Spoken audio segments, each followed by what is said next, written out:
up, you guys? Rasati out here in Singapore. I'm back at it, you guys. Night Owl Podcast. And tonight, I've been thinking a lot about what it is that makes something a relationship. And honestly, I think I've said this a couple of times, but I want to say it one more time.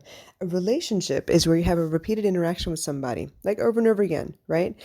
You have a relationship with your grocer at your grocery store. You have a relationship with the people who work at your children's school, your teachers, your administration staff, the people who care for the students in student care. Those are all relationships. Now, what level the relationship is on, that's totally up to you. But I need to reiterate the fact that the moment it changes in your mind is when the relationship itself changes. And let me explain why.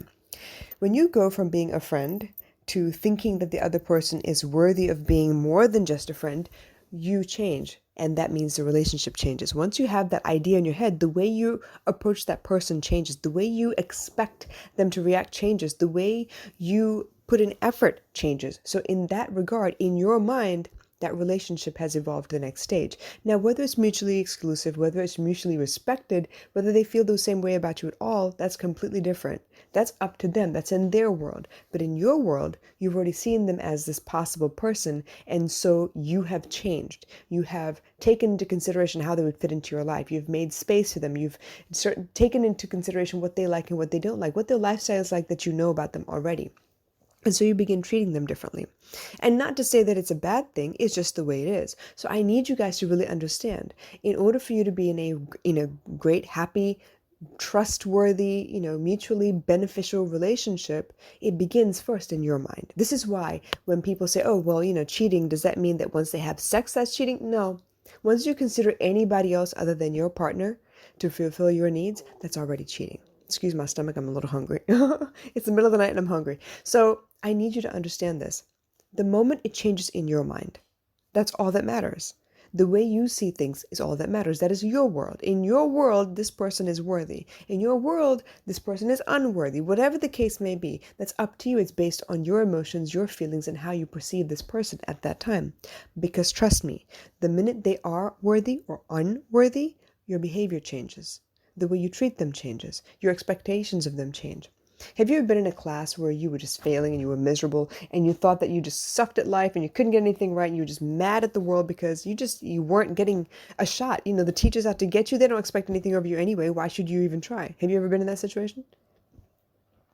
Well, has there ever been a time where you just got frustrated? You went up and talked to the person like, yo, what's your problem, guy? What's going on? Why do you treat me like this? And maybe it's a teacher, so you can't really talk to them that way, but you ask them, hey, you know what? I'm trying here. I really want to work this out. I want this to be better. I don't understand what I'm doing wrong. Can you help me? And when you ask in earnest, hopefully, that person comes back and is like, oh, you know what? It's just this one thing. Or I know you can do better. You're not applying yourself. I see that you're lazy. Or maybe something like, you know what? I asked you to do this. You didn't do this for me, so I stopped asking you. Once you clear up that situation, once they tell you that they expected something more of you, don't you rise to the occasion? Don't you find a way to get to that place where y'all both on the same level ground again? So it really depends on how you see them. Once you realize that they actually do want you to win, they actually do have your best interests at heart, they really do care what you're capable of, doesn't that the way you change, the way you relate to them change? Doesn't the way you behave with them change? There's a difference between having someone around you that expects nothing of you and someone around you who expects a lot from you. And when you change from wanting so much to not wanting so much, you see the difference in their behavior. For example, my mom, I thought she expected the world of me. I had to be perfect in everything. I wasn't good enough. I kept failing. Like, wow, your expectations are this high and I really am not good enough. And then, of course, she would compare me to the other relatives in the house, right? So I thought, what's the point? Why should I even try? Until we had a couple heart-to-hearts and she said, no, I've seen you do way more. So when you don't do enough, I harp on you. If I didn't care, I'm not going to waste my breath. You've heard that too before, right? But once I realized that, yes, I was capable, I just fall short on purpose because I'm not applying myself, that was a different conversation. I felt different about that. When I was in a relationship and I thought everything was great and I was doing everything that I possibly could, I didn't realize that I wasn't leaving room for the other person to actually serve me. I had everything under control. The world spun on my finger and they felt out of place and they felt useless and dispensable and they felt crappy. And so when we finally had a conversation, they said, you know what, I don't like this, this, and this. I suddenly understood, oh my gosh, It's my fault. And I told them, no, no, no, no, no. I do need you. You are important to me. I need this, and this from you. And suddenly when they realized that there was a place for them in my world, they changed their behavior. Same thing with baby girl. She will go through phases where I'm trying to correct her homework and she gets mad at me because there's a lot of corrections. But she's also distracted when she's doing her homework. And she also has learned to want me by her side as she's doing her homework so she can make sure she gets it right. Why? Because she hates corrections. So every step of the way, she'll be like, oh, I need your help. I need your help. I need your help. But in order for me to change the way she sees herself, because her asking me for help is not that she needs me. She's convinced that she can't do it without any help. So I have to train her to believe in herself. Because once I cheer her on a little bit, she gets hyped up and she'll go do the whole thing by herself and she feels good. So this is what I'm saying. The moment things change in your mind, the world changes. That includes the relationships in your life. That includes what you think you're capable of. Your own self-confidence, all that changes. And it could change with something as simple as a conversation. A look from somebody. A genuine smile when you were feeling like shit. Maybe you got on the train, you're like, oh my God, I look like a hot ass mess. And I don't think anybody is going to find me attractive today. And I kind of feel bad because I kind of feel like I need that reiteration. I need that, that confidence. I need something to remind me, yeah, I got this, I got this. And then when you get this genuine smile from a stranger, you're like, okay. It's almost like you've seen that TikTok filter, right? Something about, what is beauty mode? And they click the button and suddenly like, okay, it's fake, obviously, but it's that feeling. Okay, I got this. All right, I'm good. So the whole world is based on your interpretation of it. The whole world, including the people in it, are based on your interpretation of it. Do you understand this? So your perspective on the matter really is crucial. It's crucial. If you think that guy is worthy of being husband material, that's all that matters. It doesn't matter if they think that, obviously, because you're going to start treating them as such. You're going to start making space for them. Now, you owe them to let them know that you feel that way so they can decide if they want to continue hanging out with you or not.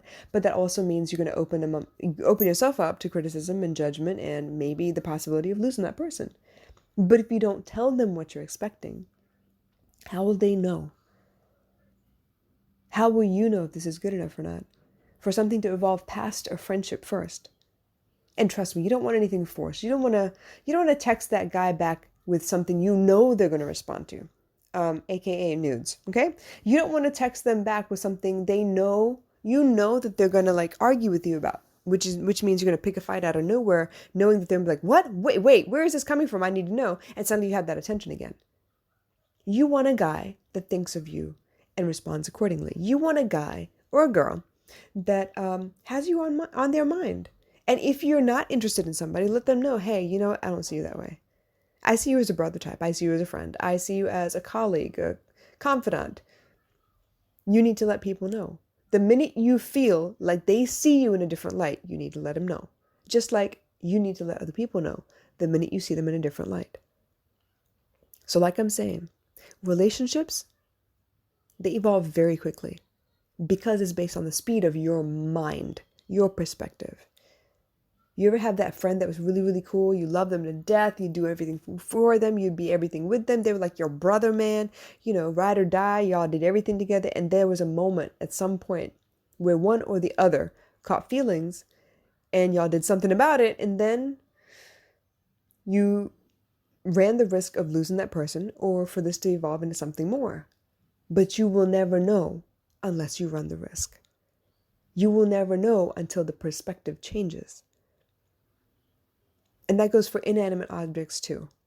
The way you feel about money, the way you feel about your home, the way you feel about the dog, the way you feel about, your computer.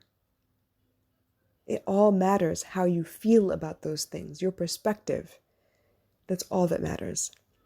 If you have any questions or concerns, let me know. Drop them in the comments below. But until then, you know what I'm talking about.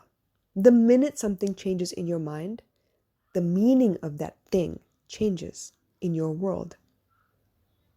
And that is major. I love you guys. I'll catch you again soon. Bye.